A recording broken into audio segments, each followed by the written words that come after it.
Welcome to Premise Podcast. This is your host, Angelos Sophocleous. In this episode, I host Phedias Christodoulides, a PhD researcher in philosophy at Northwestern University, Illinois. Phedias introduces the theory of Marxism and explains the main ideas behind Marxist ideology. We talk about Marxist conceptions of freedom and work and how these compare to the respective capitalist views. In addition, we discuss the role of the proletariat and the bourgeoisie in traditional and modern conceptions of society and how would a Marxist society look like. Welcome everyone to this episode of Premise Podcast. Today with me I have Phedias Christodoulides from Northwestern University, Illinois. Phedias has done his bachelor's in philosophy at the University of Chicago, and he's currently a PhD student in philosophy at Northwestern University. Welcome, Phedias, to Premise Podcast. Hi, thanks for having me. My pleasure. So, today's topic will be Marxism. And in approaching any topic, I would like to start with the definition of the topic we're approaching. So, it's a very general question, and we can spend a whole book trying to answer this question, but how can we define Marxism? What is Marxism? That's a hard question because there have been many interpretations and versions of Marxism throughout history. So Marxism is most often viewed as a socio-economic theory, which privileges class relations and economic factors for understanding history. This is like the popular view, which you will find in Wikipedia, for example. And this version is reducing Marxism to sociology, basically. And on the left, it is currently considered by most as bad sociology because it does not recognize the importance of social structures beyond economic ones in shaping the modern world. So its import is basically reduced to economics, and Marxism is viewed as a theory which gives an adequate explanation of how the capitalist economic system works and must be supplemented by other theories illuminating other aspects of society. But the truth is, in my view, that, and talking about the Marxism of Karl Marx specifically, that Marxism is neither sociology nor economics, and it is instead a method for grasping social reality in order to change it. It is therefore a revolutionary method and not a mere method of analysis and criticism. It is a method intended to act as a guide to action for a particular historical social group, the proletariat, being its class consciousness. And furthermore, it's a historically specific method, a method whose formulation and practice was made possible by specific historical circumstances and whose validity is limited to those circumstances. This method is what we call the immanent dialectical critique of the phenomenon of society, or more commonly known as dialectical materialism. Sure. And it is described as a conflict theory. It's basically the conflict between the proletariat and the bourgeois, if it can be called a conflict. Yeah, that's a popular view. I mean, it identifies that there is a conflict, at least a conflict of interest, but I mean, because today I wouldn't say there is like a literal conflict between the bourgeoisie and the proletariat or the working class, but it identifies that there is a conflict of interest, but I don't think this is like the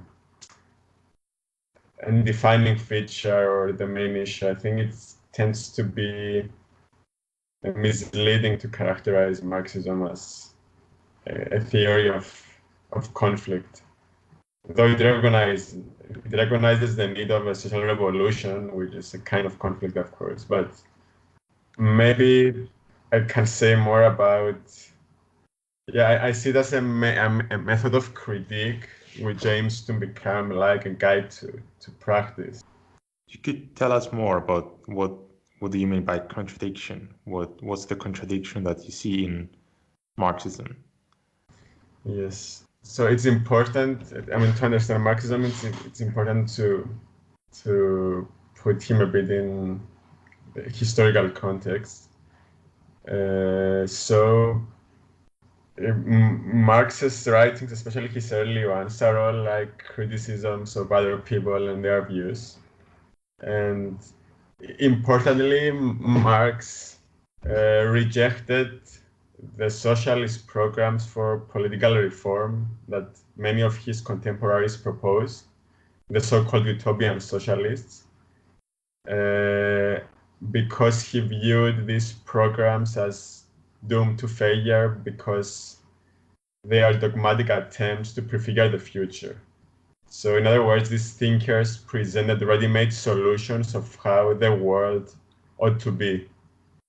And Marx viewed such attempted solutions as utopian, i.e. as artificial, ideal, or idealistic social and political forms which are unsuitable and unrelated to the social reality they are meant to be applied.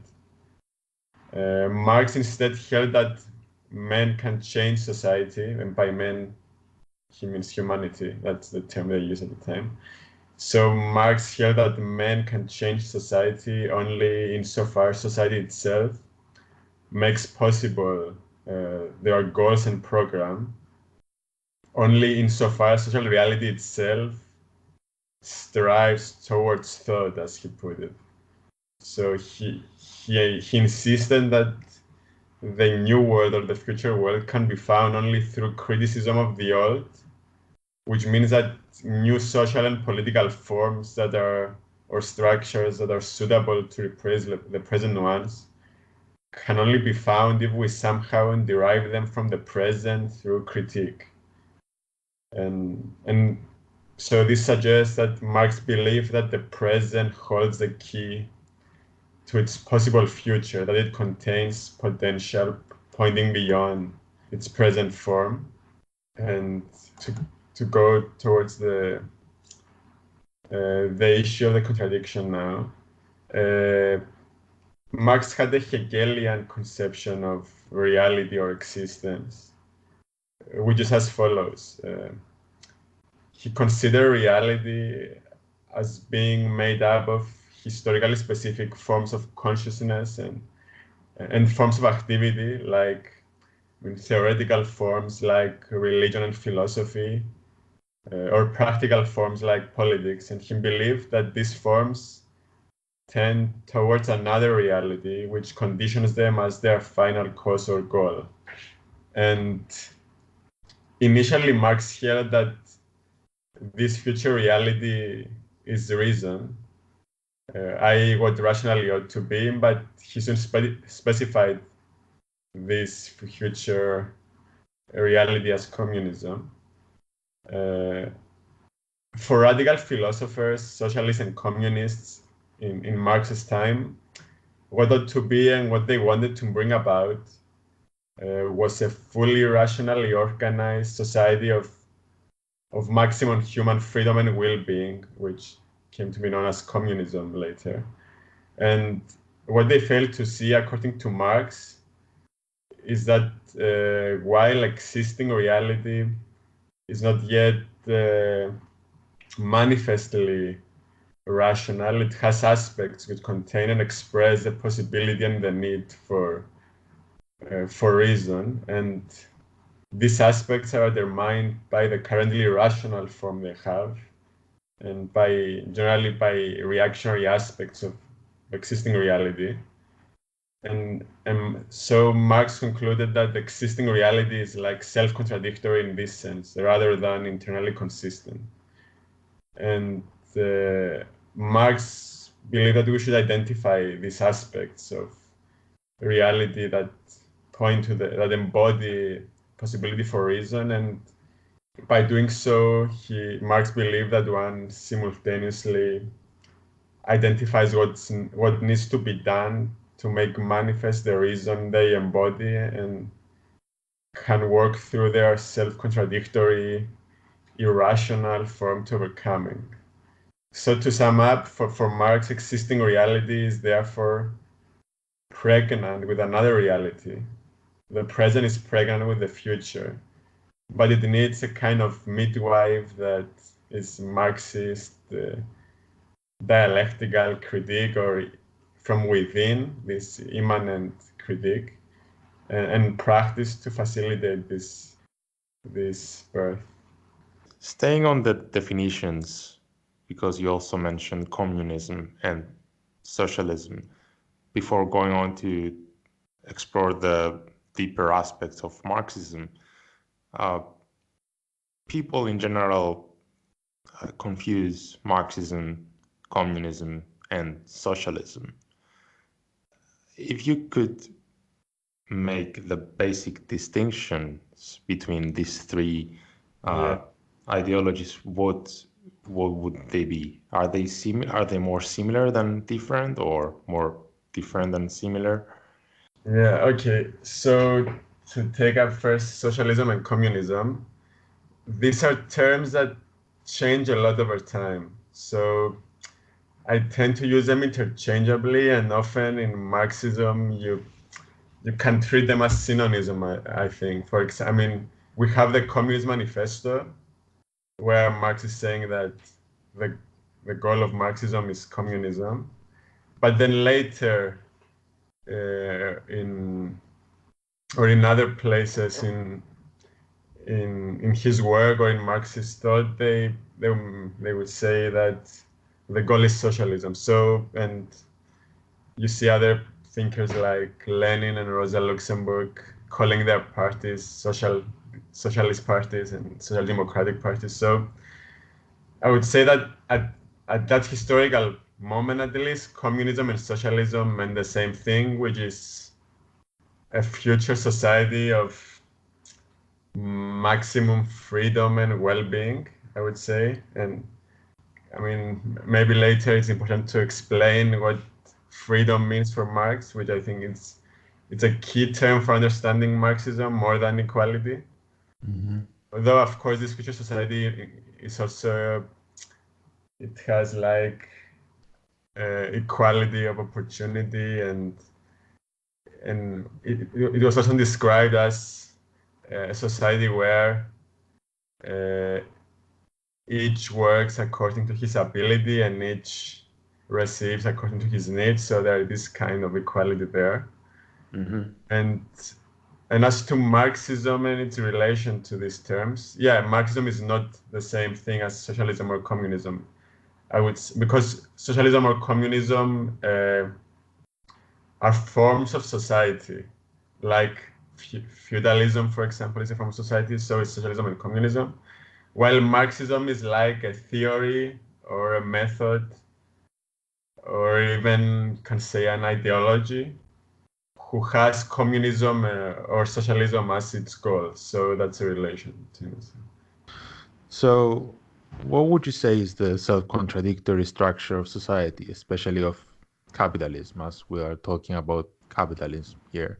Okay, so Marx viewed social reality as a totality whose various spheres, such as the economy, politics, the legal sphere, the cultural sphere, express in their specific forms and general self-contradiction of society as a whole.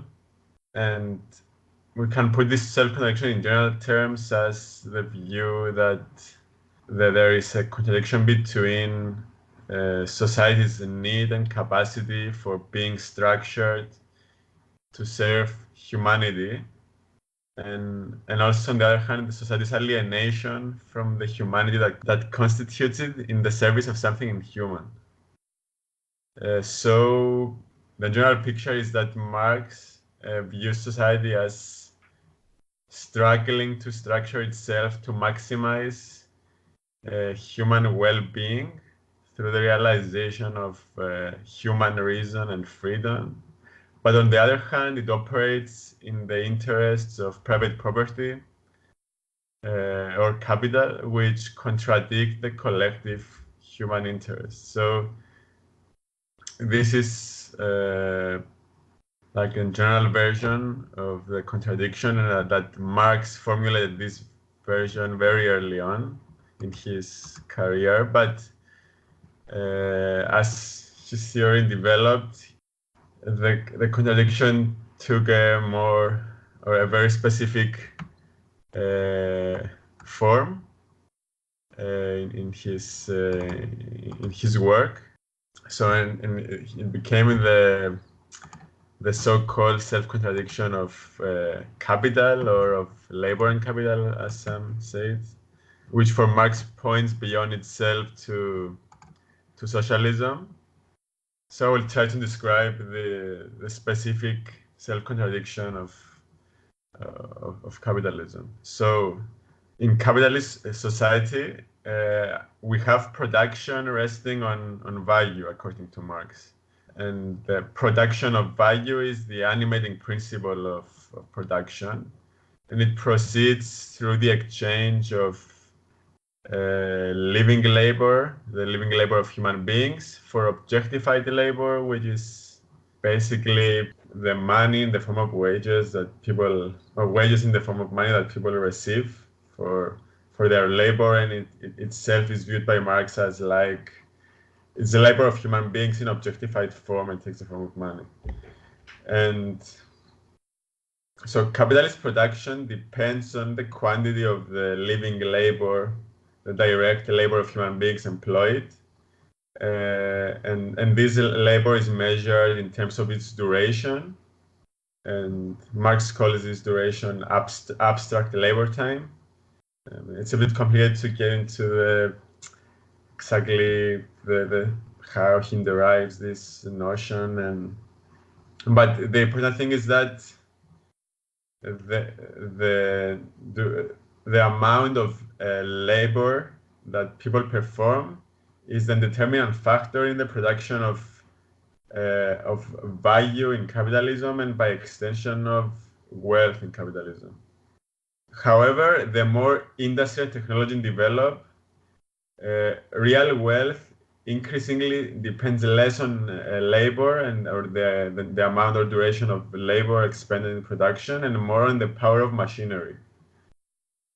So because we have seen a great increase in the application of machinery in production, and Marx says that the power and effectiveness of machinery is not in proportion to the labor expended in the production of machinery, but depends on the general state of science and technology in society. And this means that as the economy develops, the direct labor of human beings becomes less and less important in production, is reduced both quantitatively and qualitatively, becoming a subordinate instead of the primary principle of production. And its place is taken by science and technology, basically, which is in general, it's still in a way a labor of society, but it's more and it's a general scientific form of labor and not the direct labor of each individual. And it's not measured in terms of its duration. It's very hard to measure this in any way. So as time goes on, wealth is produced more by the application of science and technology in production, and the workers become more and more like watchmen and superintendents of production rather than the producers. And so Marx concludes that we have an increasing disproportion between the labor time expended by workers in production and the wealth created. And the foundation of production is not this labor time anymore, not the labor time expended by direct labor, but the application of the collective human mastery of nature through science and technology. And So he says that the basis of production is not anymore the sum of individual workers, but humanity as a whole, which takes the form of a social individual. And given that the labor is no longer, like direct labor is no longer the source of wealth, it follows from Marx that we should start measuring wealth in terms of labor time. So just a note on that, the problem seems to be that there is a gap between the labor time that workers put and the value of their final product, which comes as a profit not to them but to their bosses or to the company that employs them. Yes, that's another issue. I'm trying to say now that increasingly the production of wealth does not depend on the direct labor of human beings, but on the application of science and technology. The issue that I want to get at is that capitalism, or the production of value, which is the aim of capitalism according to Marx, still depends on labor. For Marx, value or profit, which is the aim of capital, can only be produced by the surplus labor of people who and which we can say it's exploitative, because the people do not receive are not paid for the surplus amount of their labor.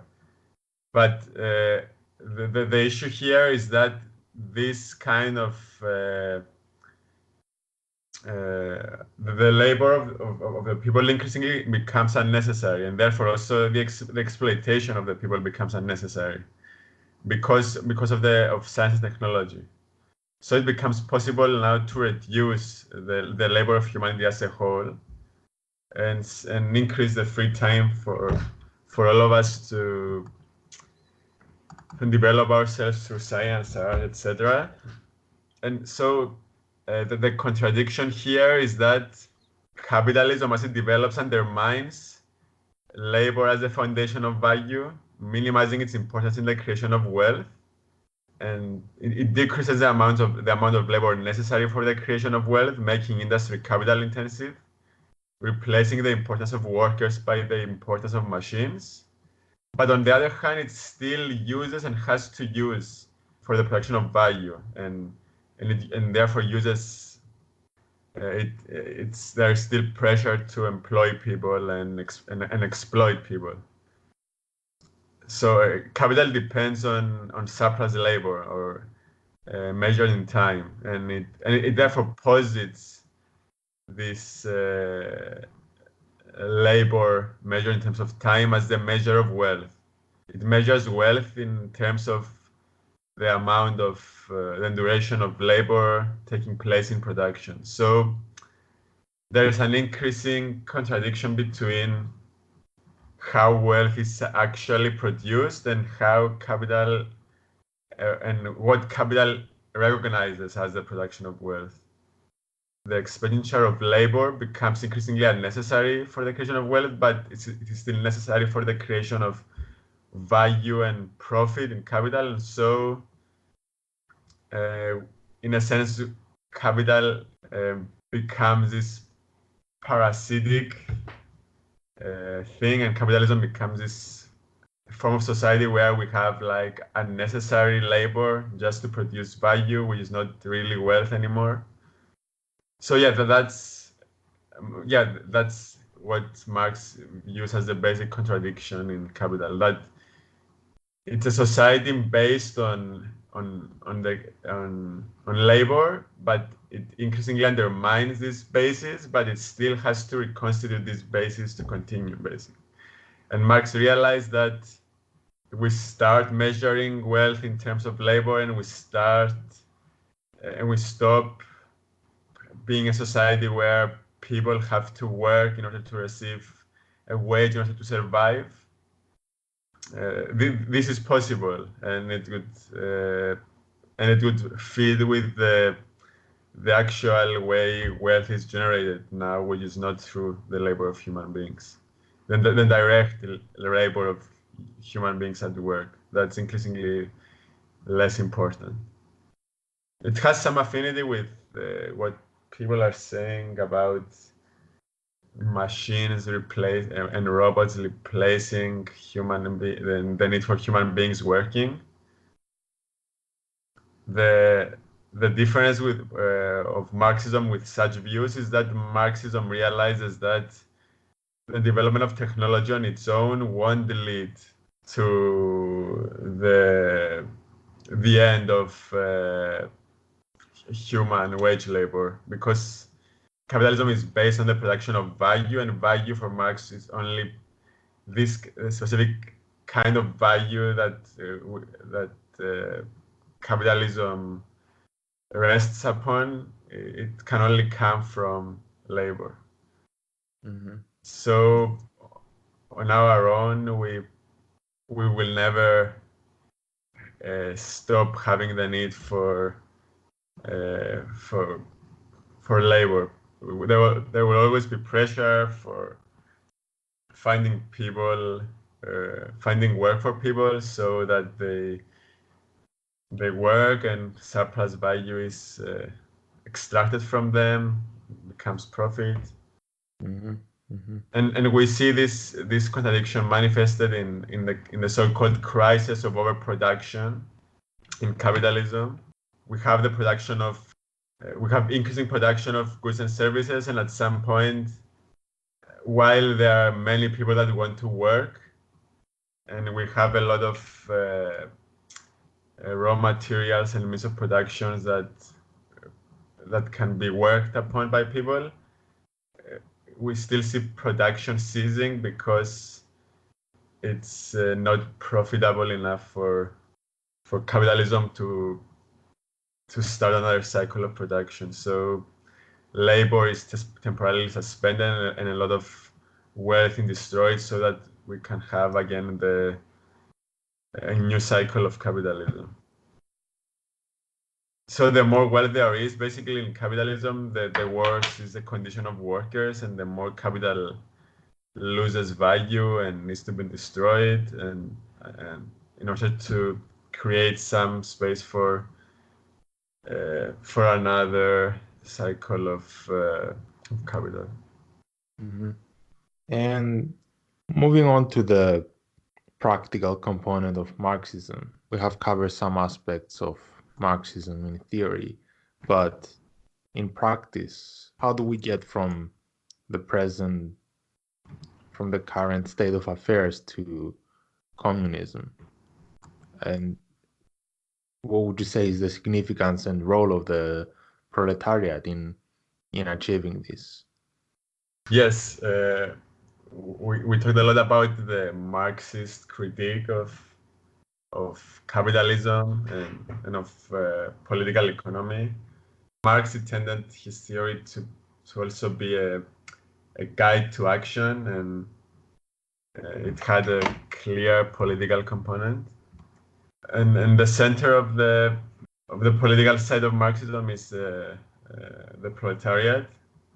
The importance of the development of the proletariat as a class, and of the rising proletarian movement for socialism in determining Marx's thought is hard to understate.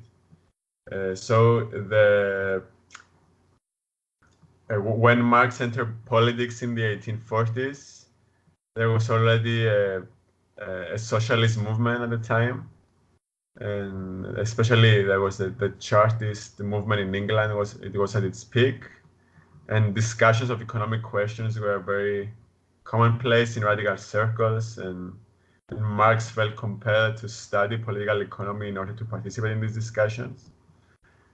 And I believe it is unlikely that Marx would have focused on the critique of capitalism or without the socialist movement rising to prominence, and he would not have derived the same conclusions if the proletariat was not gradually becoming the dominant class of laborers in society. So you already see there is like, I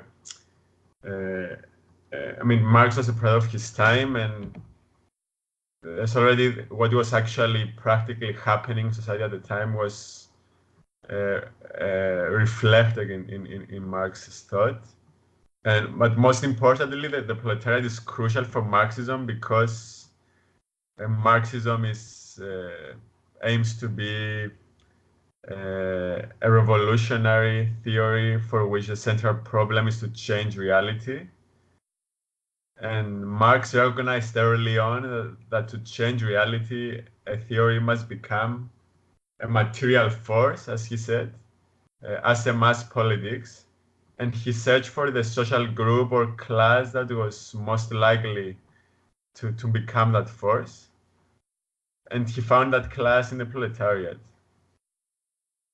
And he oriented his critique to the social sphere he believed social transformation would come from, i.e. to the sphere which contained the potential revolutionary subject, which was initially the socialist movement, and then more specifically the proletariat. And to say a bit more on this idea of theory becoming a material force, which is it's a famous saying that of Marx. In his critique of Hegel's philosophy of right, he outlined there the requirements for a relationship of theory and practice to obtain.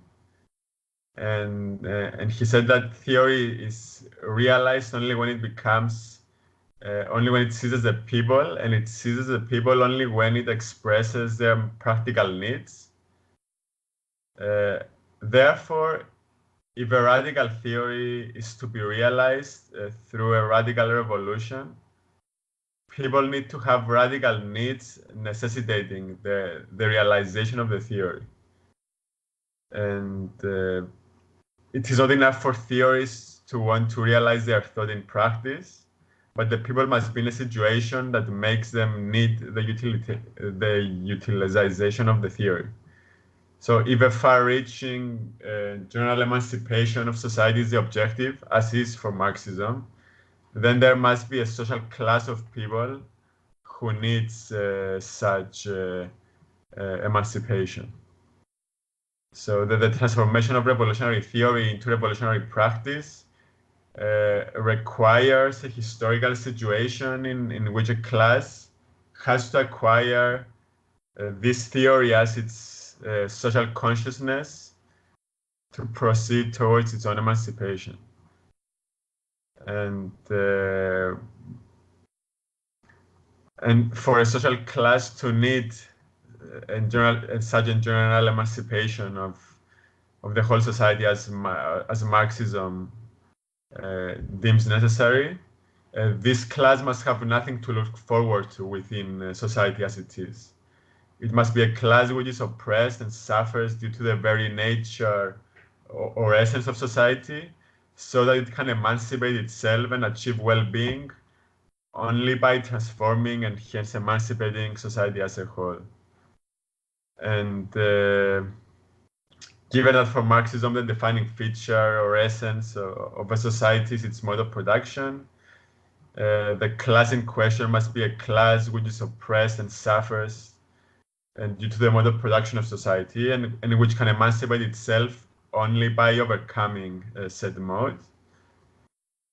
And in capitalist society, this class for Marx was the proletariat, and we saw already why that is when we talked about the proletarian labor, its centrality, and how it is alienated under capitalism, and how the proletariat lives in misery under capitalism. So for Marx, the proletariat is the social group that has the need to make a revolution. So it needs to have a revolutionary theory that can act as a guide for this revolution. And so the proletariat is it's basically forced by circumstances to aspire to such a theory or to Marxism. But of course, Marx doesn't believe that like the proletariat on its own will be revolutionized and become a group of Marxists that will carry revolutions. And so he writes a lot about the need of intellectuals to act as to organize in the form of a party, a socialist party, and organize the proletariat into a political movement aiming for the overcoming of capitalism. In general, how does Marx views human nature? Does he see humans as greedy, or or people who, when in power, they would exploit others? For example, someone could say that once the proletariat is in power, certain people will take charge and just exploit others because of the power they will have. But maybe that's not how Marx views human nature. Does he have a view of human nature that, people are compassionate and they will work together and they will care for each other and they will not abuse their power? Is that how he views human nature? Yeah, I would say that for Marx, human nature is not something static. It is conditioned by the social situation humanity finds itself in. So in different forms of society, with different institutions, people think and feel differently and have a different kind of behavior and nature, one can say. Marx believes that maybe the one thing that Marx believes is common to human nature over time and across societies is that human beings are like perfectible and like they are creatures of becoming, and so they can change themselves and their nature. So this is something that he has in common with Rousseau, and also later on Nietzsche had a similar view, and even existentialists have a view of human beings as creatures of becoming. So about greediness, of course, human beings today are selfish and greedy, but that's not necessary. In general, Marx believes that if we change the society we live in and our institutions, it's possible that we'll stop being as greedy as we are today. The idea is that human beings as they are today, following their self-interest, they can still recognize that they need to transform the society because this society is not in their own self-interest. It's not in the self-interest of the proletariat, at least. So you can, on the basis of this of self-interest, which you can say it's selfish. I mean, whatever. People can still make a revolution and take political power, and then use that political power to create a new society based on abolishing wage labor and based on collective ownership of the means of production and maximizing human freedom for all. And that's this maximization of human freedom and the minimization of the time we need to work. It's possible because it's in our self-interest, and so we don't need to. I don't think we need to change nature and become less self-interest in order for that to happen.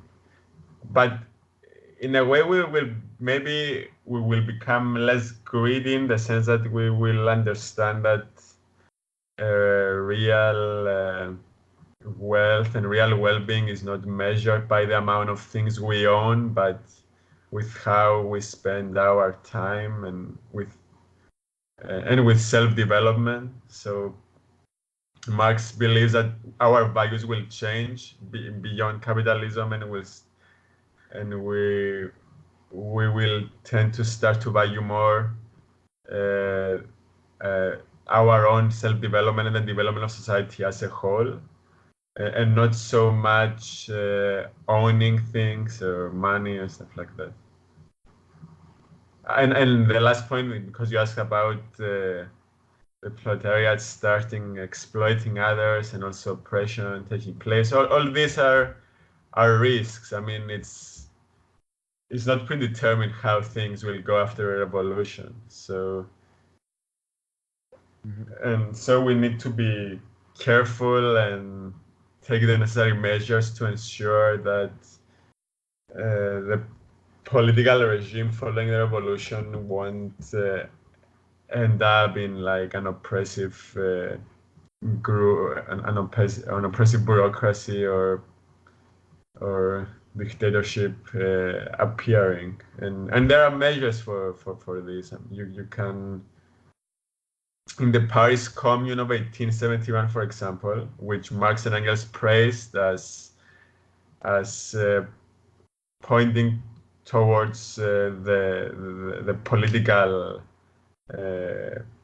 structure of after the revolution, and they said that the commune had they elected representatives which were regularly replaced, and the salaries of all these representatives and politicians was and the salary of the average worker in Paris at the time, and the people had the power, if they didn't like what the representative was doing, to call for a new election, and all kinds of radical democratic measures that were intended to safeguard the political ideals of the revolution, let's say. So yes, we need to be careful in how we organize our institutions after the revolution to make sure that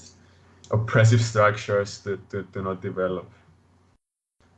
Until gradually society, the basic structure, the economic structure of society also changes, and with that our values also change. So gradually it becomes less and less likely for human beings to want to oppress others and not care about the interests of society as a whole and stuff like that. Mm-hmm. And you mentioned that an important aspect, and perhaps the most defining aspect of Marxism, is freedom. And if I'm right, Marx sees freedom revealing itself through work. He considers it very important for workers to be free, for the proletariat to be free, and free themselves from the chains of their bosses or the chains of the capitalist system.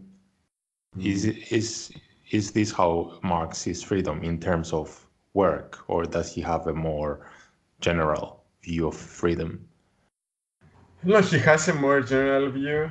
I wouldn't exactly describe it as it's like a theory of freedom in terms of work, but yeah, let me try to define freedom and its relation to the present and the proletariat. So for Marxism, and this also follows from Hegel and the the tradition of the radical enlightenment of Rousseau and Kant and those guys. So in this tradition, and especially in Marx, real human freedom is the freedom to become, not only the freedom to be. And what this means is that it is a freedom to develop and actualize human potentialities, both individually and collectively or socially. And according to Marxism, this freedom is possible only in socialism or communism. I use the terms interchangeably in this interview. So when I say socialism, I mean communism or communism. And the fact that capitalism and bourgeois democracy are considered today the actualization of freedom by liberals, it confuses what the term freedom actually means for Marxism, and in my opinion, what it means in general. So the present is unfree for Marxism. And to give an example of the unfreedom of the present, consider an unemployed person who asks a businessman friend of his to give him work. So the businessman tells him that he would like to employ him, but that he cannot because business is bad right now and he has already been forced to fire some of his employees. So he would say to him that he doesn't have the freedom to employ his friend, that his freedom doesn't go that far. There are economic market laws that limit this freedom. So we have here an example of a businessman who does not control how many people he can hire. So we have so-called economic laws of the market that appear to be beyond the will and control of people, including like the most powerful people in the economy, like the capitalists. And this is like an example of a freedom in the present. It shows that, because it shows that we don't have control of society and how it's regulated. So in this sense, freedom is, I would say it has two aspects.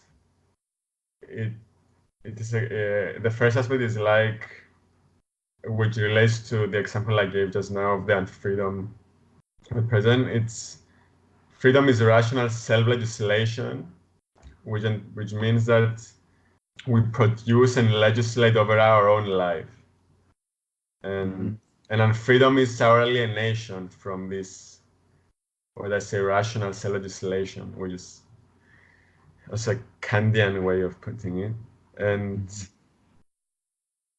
so, in the present, our social relations, keeping in mind the example of the businessman who didn't have control over the economy and he couldn't employ his friends. So having that in mind, we can say that our social relations, which we produce, appear as an alien structure with its own natural laws or apparent natural laws that are independent from us and which we have to follow and obey. So in a way, it dominates us. So for instance, we have to accept structural unemployment as an inevitable fact of reality.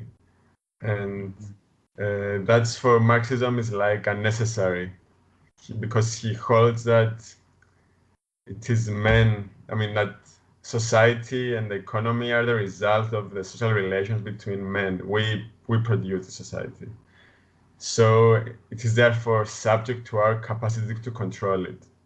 And the question for Marxism is, how can one become conscious of this nature of reality as subject to our capacity to control it, so that we can actually try to take control and become free. So we need to become conscious of our power to take control of society or social reality and rationally organize it the way we think it ought to be. So a step towards that is like the planned economy, which is like a step in the direction of freedom, because it's meant like directing how society is run, rather than having these abstract laws that we can, like, of the economy that we try to understand and follow, but they appear as outside our control and as like natural and arising automatically from the way society is structured. So, and one last point on this issue of freedom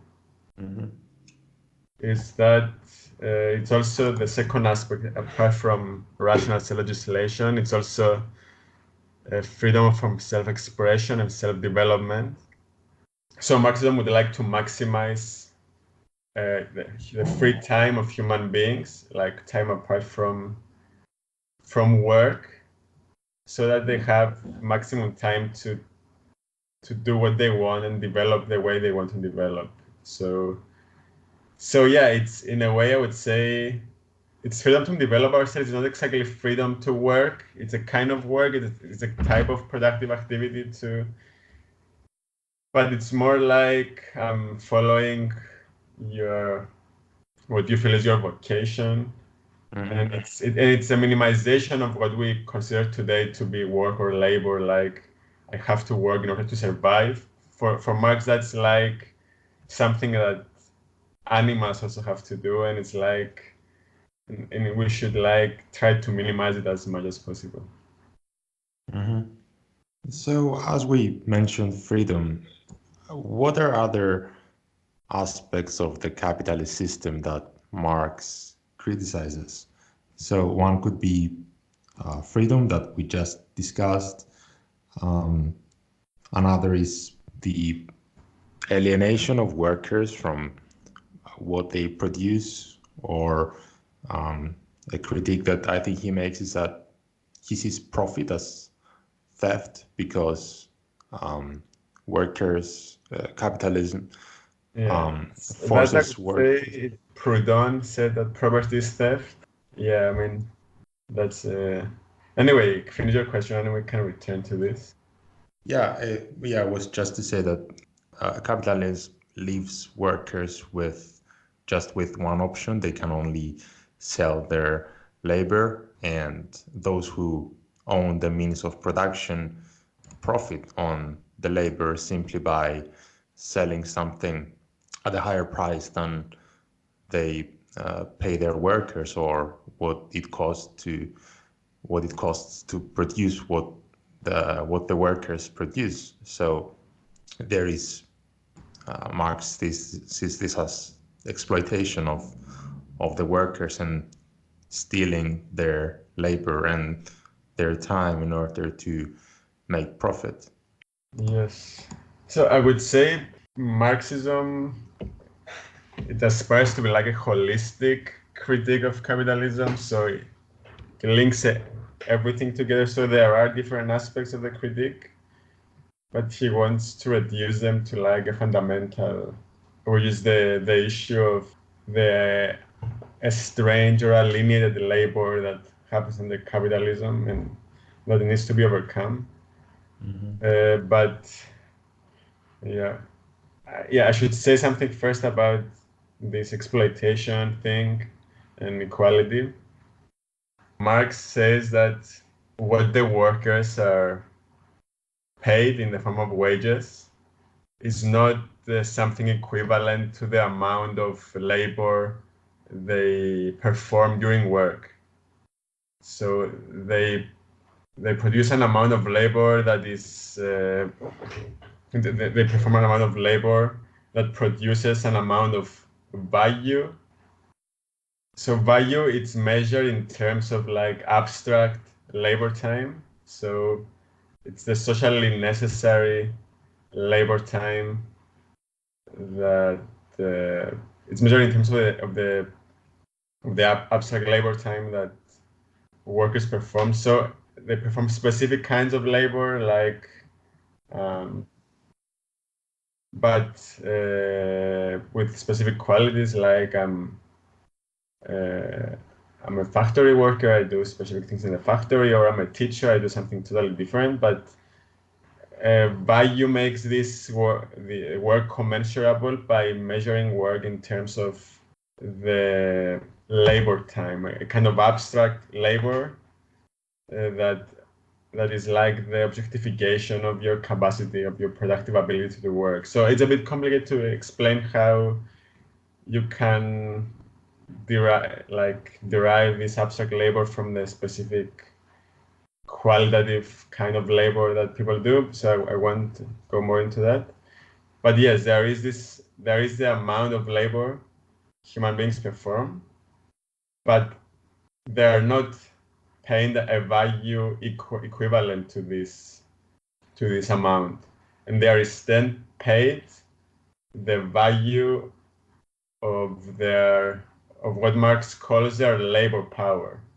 So labor power is different from labor. Labor power is a capacity to perform labor. It's the human capacity for productive activity.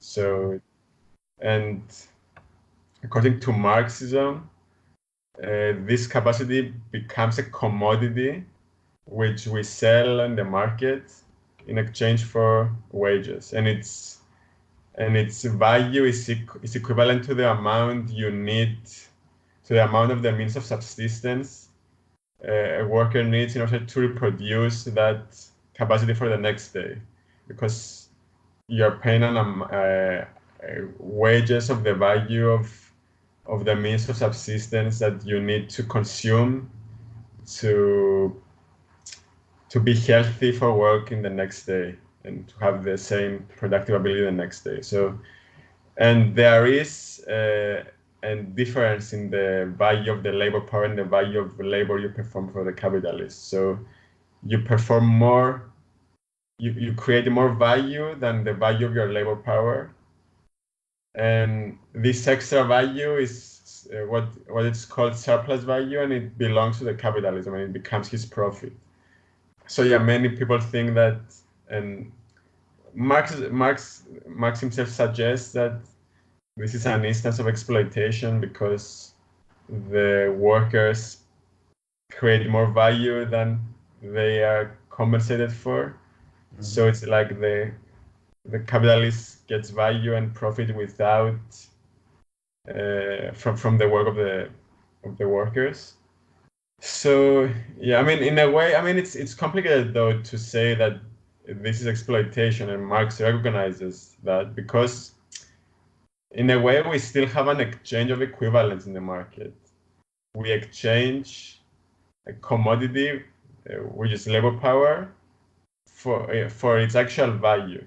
So yes, then when the capitalist uses this commodity by putting the worker to work, he gets more value out of it than its initial value. But I mean, they can claim that that's another story and it's not exploitation. So yeah, there's a big debate here whether not paying workers for the amount of their labor power and not the amount of the labor they create, the labor they perform, is exploitation or not. Mm-hmm.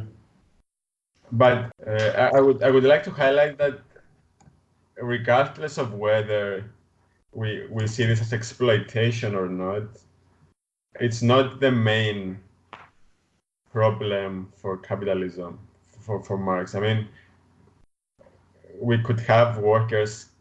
I mean, we could agree that this is not exploitation, and still believe that, and still find capitalism problematic, and capitalism is problematic overall for Marx because it is because of the alienation of labor and because of its domination by capital. So I don't know, maybe I could say more about that, or is there anything you want me to? Mm-hmm. Yeah, absolutely. Okay. Because I think the alienation of the individual from what they produce or from the means of production is an important aspect of Marxist theory. Okay. So yes.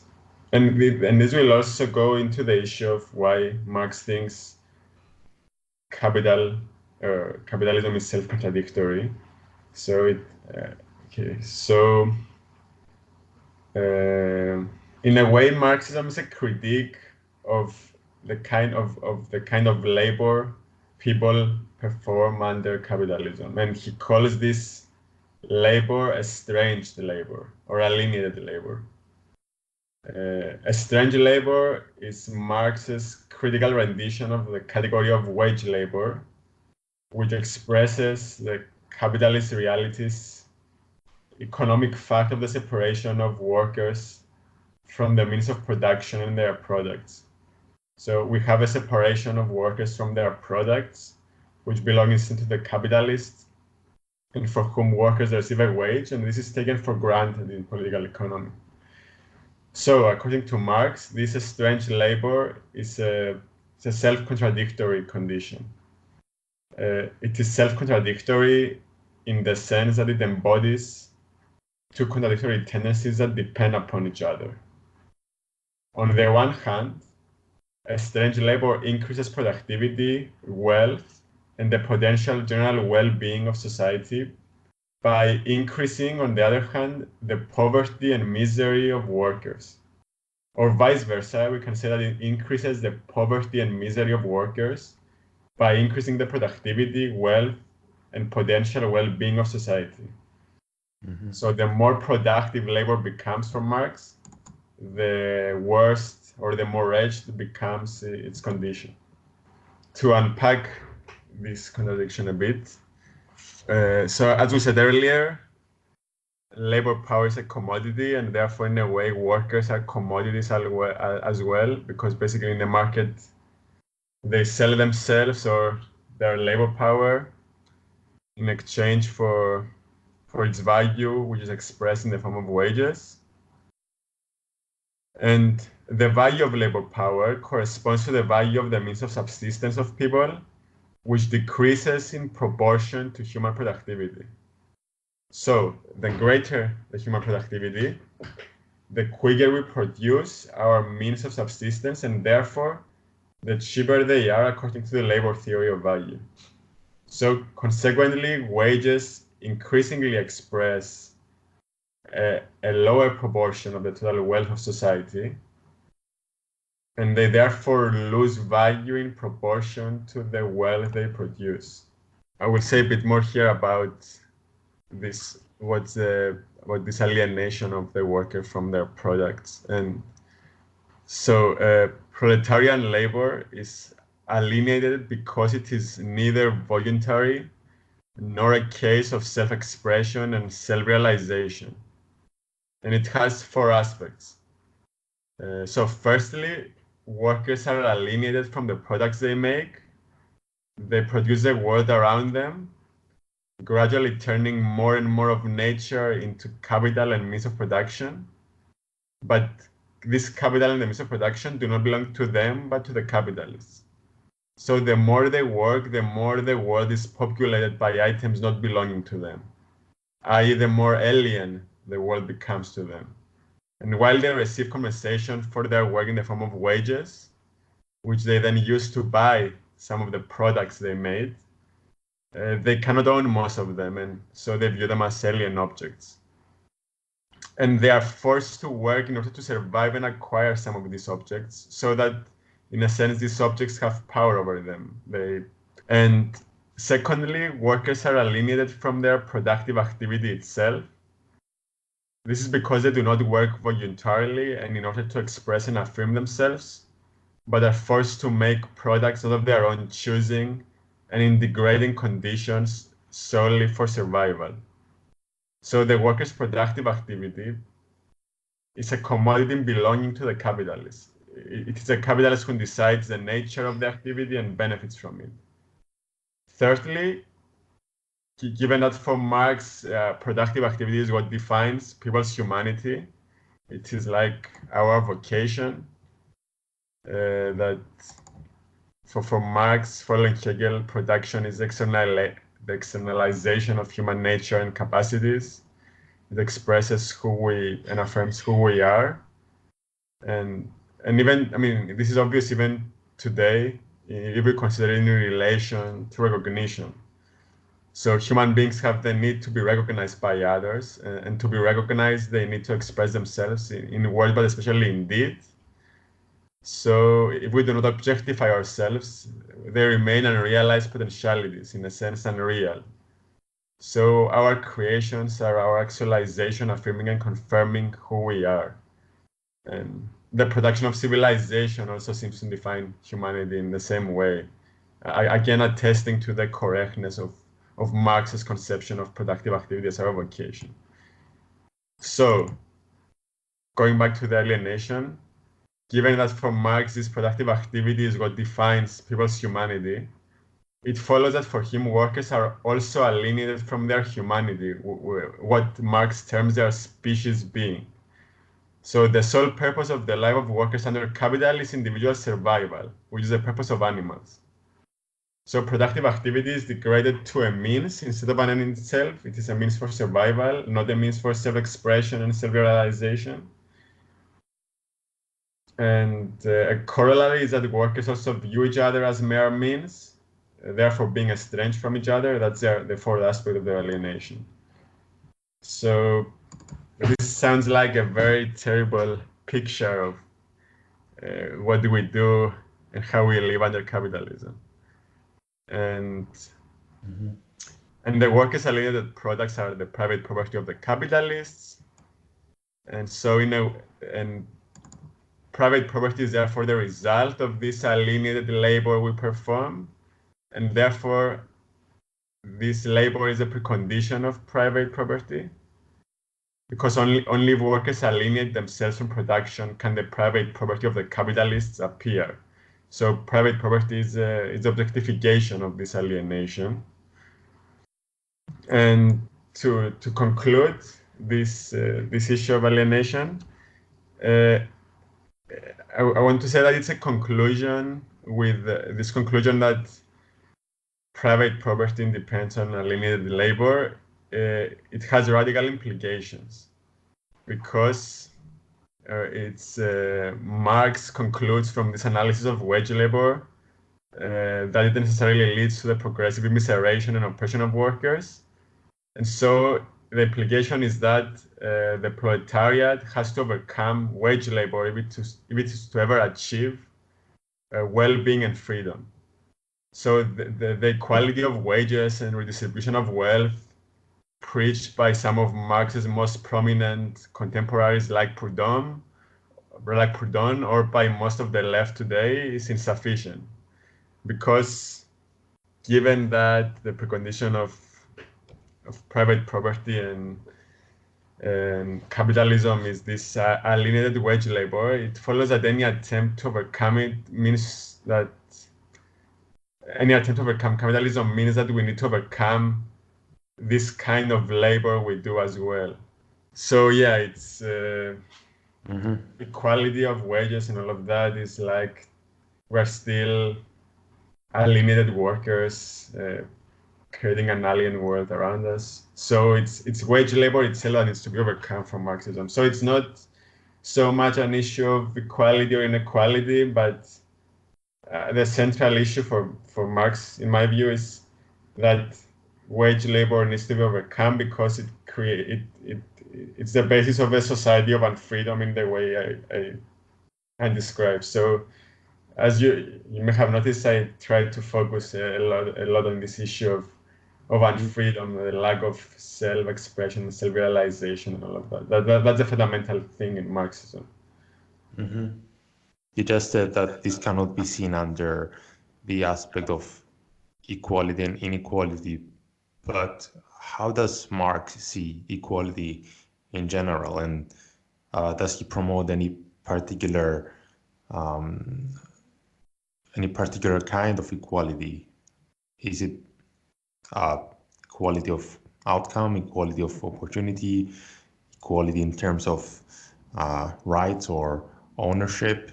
First of all, I should repeat that you hardly see Marx talking about equality as like a name or something.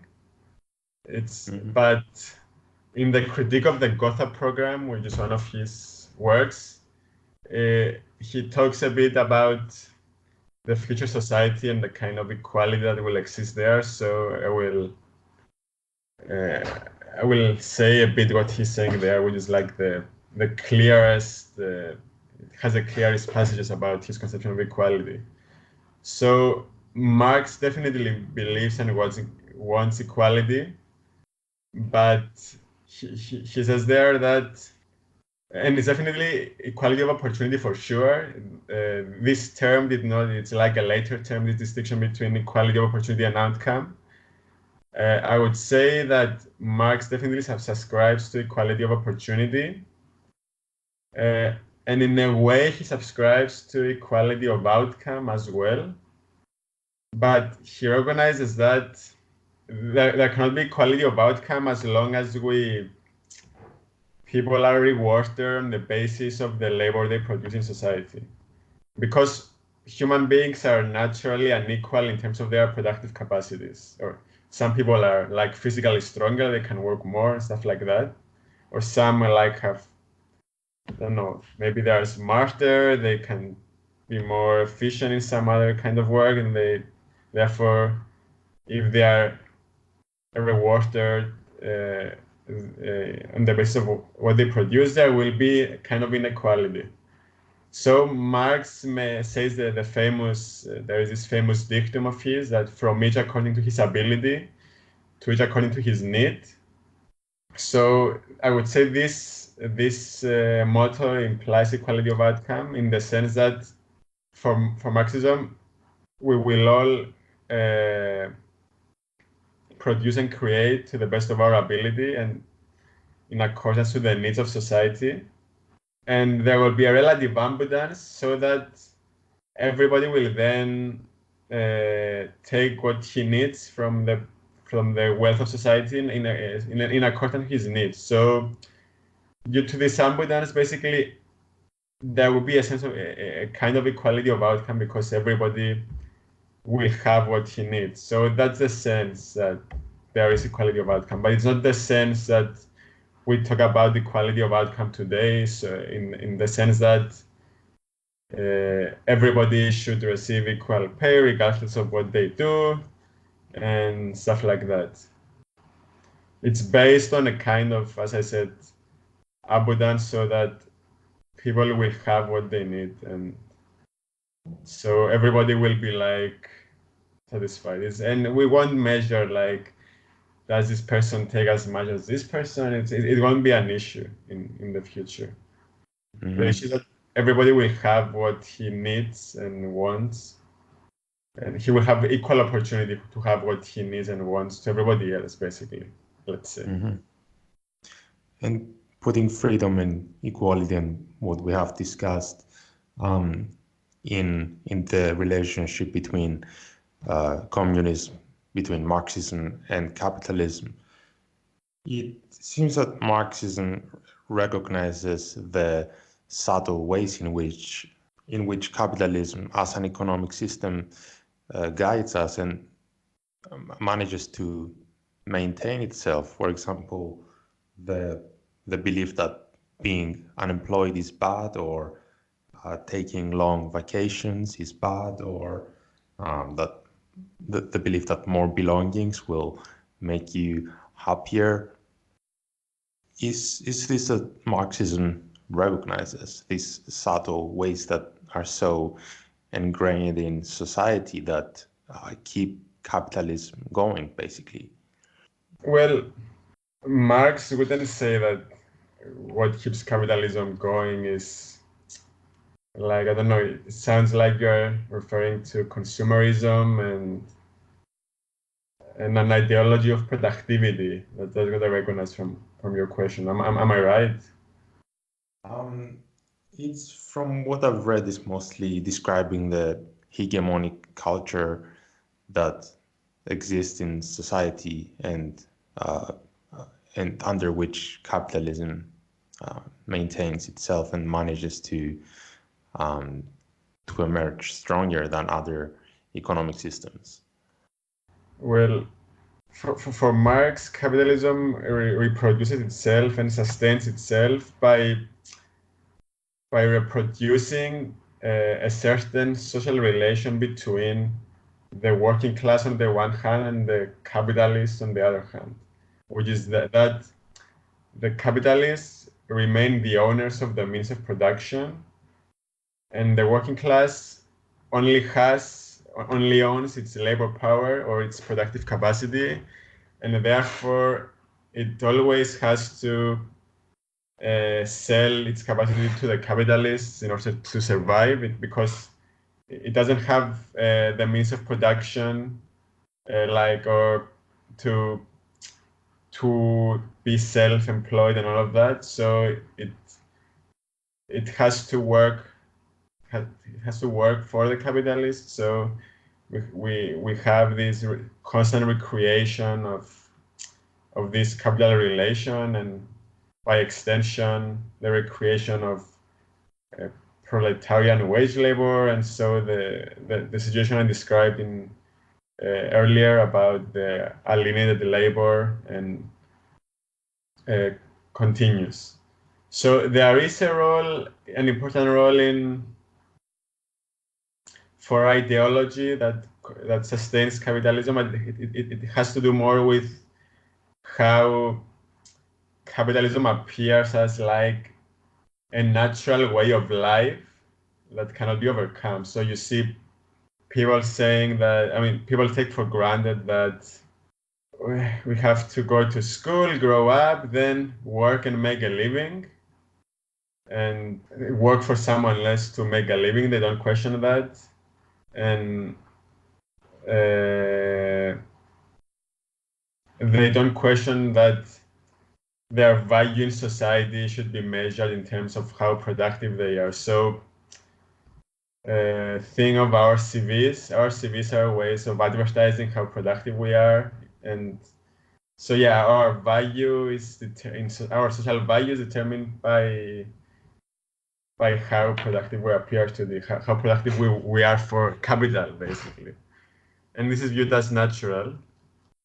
And Marx would like to see this change, and people realizing that the real wealth in society depends on how much free time we have to develop as human beings, and to self-express, and also develop. It's also a bit in a Nietzschean sense.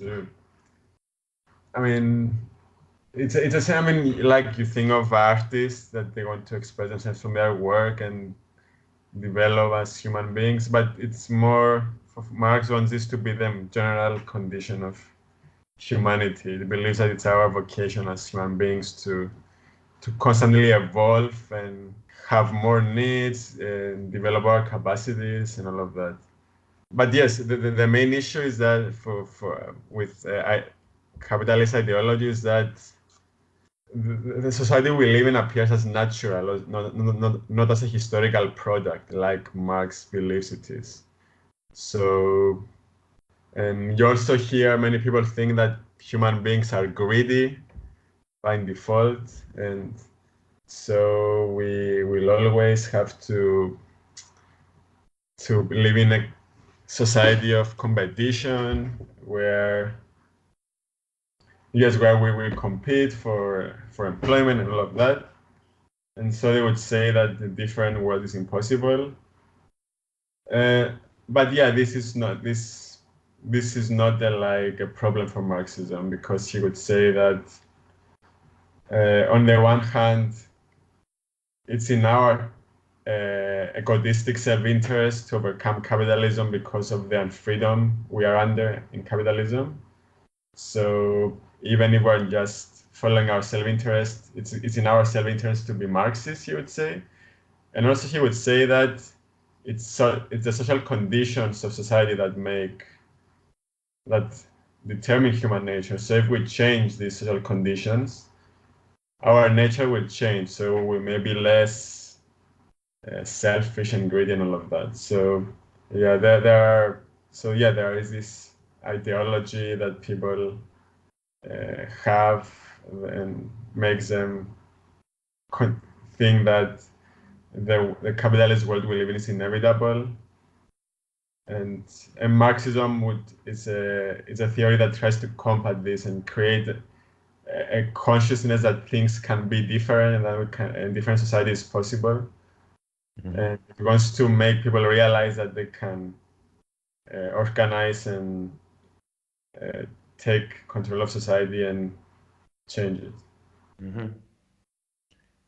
And a term that I usually see in Marxism, and I'm unsure whether this is relevant to what we've discussed, is dialectical materialism. How can we define that, and is it relevant to what we've discussed so far. Yeah, that's very, very important, and it's relevant to what I just said about social conditions determining the nature of human beings. So yes, I will try to explain what this dialectical materialism is, both the materialist aspect and the dialectical aspect. I think that Marxism is dialectical materialism, or dialectical materialism is Marxism. Marxism is the method of dialectical materialism. So there is a very famous statement that Marx made, which is the following: "It is not man's consciousness that determines their existence, but on the contrary, their social existence that determines their consciousness." And this statement is basically the premise of dialectical materialism or Marxism. And this premise is basically a response to Hegel's privileging of human consciousness over human social being. Dialectical materialism stresses instead the primacy of social being over consciousness. And what this premise amounts to is the recognition that human reality, i.e. human nature and the human forms of life, is the social product of collective human activity. So to unpack this a bit, this primacy of social being over consciousness.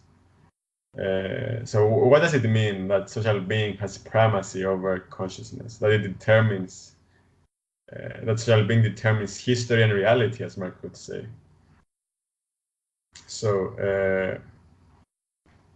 So Marx and Engels as well, we should never forget Engels. So Marx and Engels argued that the first thing human beings had to do in their history was to start producing their means of subsistence in order to survive. So human beings started living and organizing collectively with the purpose of producing their means of life. And this production of the means of life is a task at the basis of all human societies. The way people organize to produce their means of life is their mode of production. Its specific form is limited by the material circumstances people find themselves in, but through their activity, they in turn change these material circumstances.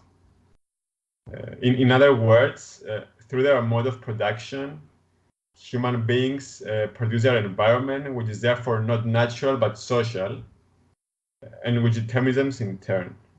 So there is a dialectic here of social being and social practice. We do not live according to a permanent nature, but rather produce our nature circumscribed by the conditions under which we live.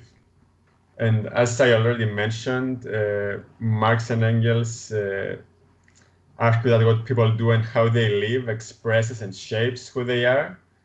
So a people's mode of production is a way of living and the way of expressing and shaping who they are. And Marx and Engels go on to argue that the social and political structure of a society springs from and depends upon its mode of production. People first relate to each other in the way they organize production, and their social and political relations are circumscribed by this first relation. And the same holds for a people's cultural and mental life, their so-called consciousness.